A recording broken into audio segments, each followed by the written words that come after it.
Ketika kita harus memimpin anggota tim yang jauh lebih senior.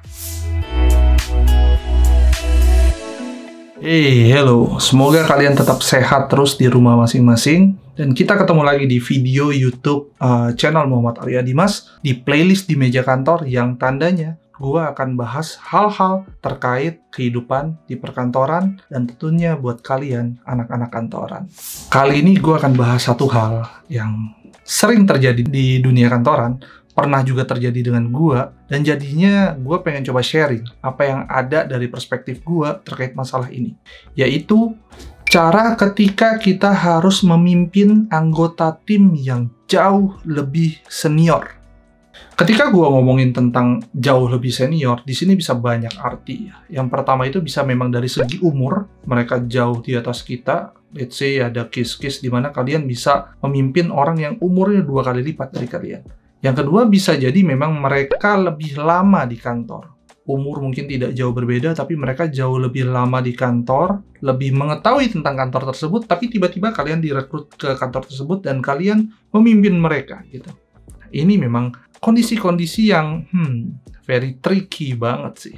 Dan mostly kalau ini terjadi di kantor yang sudah gede banget dan orang-orang senior atau orang tuanya sudah banyak, ini akan makin kompleks banget karena perkumpulan atau komunitas-komunitas orang lama ini biasanya punya persahabatan yang cukup erat. Jadi ketika kalian masuk, anak baru masih muda memimpin mereka dan mereka tidak suka, ini bisa jadi akan jadi efek domino. Mereka akan menyebarkan ke geng mereka atau teman-teman mereka di perusahaan tersebut untuk bisa jadi membenci kalian atau bersama-sama menghambat kalian dan lain-lain.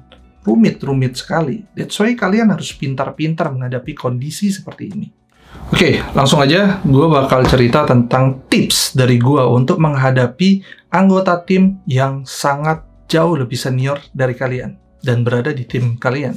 Nomor 1, buka hati, sadari bahwa memang mereka dalam kondisi tidak nyaman. Kalian harus paham itu.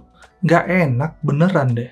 Malunya, gengsinya, ketika kita udah kerja lama di satu perusahaan, mungkin berharap untuk naik jabatan ke posisi tersebut, tiba-tiba ada anak baru yang kita nggak tahu siapa, terus lebih muda dari kita, lebih junior juga di company tersebut, memimpin kita.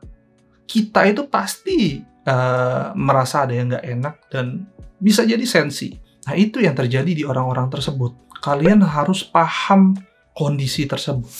Yang nomor 2, jangan sok tahu. Pertimbangkan betul opini-opini mereka. Karena gimana pun gini, orang-orang itu memang lebih lama di kantor tersebut. Bisa jadi mereka tidak lebih pintar dari kalian, tapi mereka lebih lama, lebih tahu kondisi, lebih tahu permasalahan-permasalahan, lebih tahu juga plus minus divisi tersebut, sehingga kalian mesti consider opini mereka. Dengarkan. Jadi kalau perlu seminggu, sebulan pertama ketika kalian datang itu banyak buka telinga. Banyak duduk bareng one on one dengan mereka, gali, mendengarkan, jangan langsung menggurui, jangan langsung bikin plan yang quote-unquote menyuruh mereka untuk eksekusi gitu, jangan. Banyak mendengar dulu aja, terus kalian resapi informasi-informasi yang kalian dapat. Di momen itu juga kalian akan membangun respect. Membangun respect mereka terhadap kalian. Karena kalian datang untuk berusaha mendengar dulu, daripada langsung merintah-merintah gitu. Itu harus kalian lakukan. Nomor 3, coba tanya objektif karir mereka secara individu. Jadi, let's say kalian baru pertama kali masuk nih, seminggu pertama ajak one on one. Ketika one on one, selain ngobrolin bisnis divisi kalian atau objektif divisi kalian, tanya betul ke orangnya. Orang itu lihat matanya, obrolin pelan-pelan, apa sih objektif karirnya kamu, bapak, ibu gitu, mana tahu lebih tua ya. Tanya dan bilang bahwa kamu berkeinginan untuk membantu ketika kamu tahu nanti objektifnya. Let's say misalnya kata bapaknya, gue juga pengen jadi GM seperti Mas gitu. Kalau begitu, ya persiapkan, bisa jadi nanti bapak itu menggantikan kalian atau jadikan GM di divisi lain. Jadi bantu dia untuk mulai mensiapkan dirinya dia untuk jadi GM nantinya. Jadi kalian harus lakukan itu. Itu bentuk juga grooming anggota tim kan gitu. Terus misalnya tiba-tiba bapaknya itu bilang bahwa oh dia kesulitan uang dan lain-lain. Kalian bilang bahwa oke, gue akan bantu untuk let's say misalnya perbaikan benefit. Tapi bapak bantu saya juga, di mana kita akan susun program kerja yang akan menunjukkan performa bapak sebaik-baiknya. Nanti saya tinggal push ke HR supaya perbaikan benefit itu terjadi. Nah, objektif-objektif itu tiap orang bisa beda-beda. Jadi kamu pintar-pintar menggali orang-orang tersebut pada akhirnya supaya mereka mau curhat, cerita, dan itu juga yang akan membuka pintu pertemanan kalian gitu. Nomor 4, sering-sering secara reguler minta pendapat mereka. Jadi bukan cuman yang tadi di awal kita nanyain tentang masukan dari mereka, tapi berjalan hari ke hari kalian juga terus sering minta pendapat mereka. Put mereka seperti mereka itu punya level of importance yang tinggi di tim gitu. Jadi quote unquote saya bisa bilang ego mereka juga tersuapi gitu. Nah, ini penting, caranya harus kalian lakukan dengan sangat halus gitu. Walaupun nanti pada akhirnya kalian juga yang ambil keputusan gitu. Tapi kalian paling tidak menunjukkan bahwa keputusan kalian itu salah satunya mengconsider opini mereka gitu. Beda kalau misalnya kalian ngurus isi tim kalian kebanyakan muda-muda. Ya bisa jadi kalau misalnya kalian mau langsung misalnya suruh mereka, resiko untuk konflik di dalamnya itu tidak akan terlalu tinggi. Tapi kalau misalnya sudah sama senior-senior, ini harus caranya lebih lebih sopan gitu.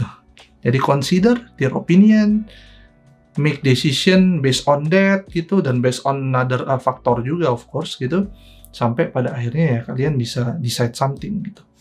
Nah, yang terakhir, nomor 5, coba tanya kehidupan mereka di luar kantor. Nah, dalam upaya menjadikan mereka teman, jangan sampai ngomongin kantor mulu.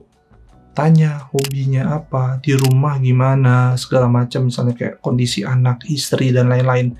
Jadilah leader yang memang penuh respect lah gitu ke orang-orang ini gitu. Dan rata-rata mereka itu bisa disentuh hatinya justru lewat hal-hal yang tidak terkait kantoran. Cari tahu hobinya apa. Selami kalau perlu, kalau hobinya agak beririsan ya kerjakan something bersama gitu. Nah, ini akan membuat hal-hal yang kaku-kaku tadi itu cair gitu. Ini terbukti banget, ini pernah gue lakuin juga gitu. Nah, hal-hal ini juga memberikan nilai plus ke beberapa poin-poin sebelumnya. Karena ketika kalian sudah quote-unquote lebih dari sekedar teman kantor, sudah benar-benar jadi teman real gitu, everything's going smooth lah gitu, walaupun mereka lebih senior dari kalian. Oke, itu aja poin-poin yang semoga berguna. Dan kalau kalian punya opini lain atau punya tips lain untuk menghadapi anggota tim yang jauh lebih senior, please tulis di komen di bawah. Atau mention gue di sosial media, di Twitter dan di Instagram, account @aryoadimas. Gue sangat aktif di sana. Mungkin kita bisa obrolin di sana. Dan semoga sekali lagi ini berguna. Sampai ketemu lagi di video-video berikutnya. Tetap sehat dong, biar kita bisa tetap sharing. Sampai jumpa, bye-bye.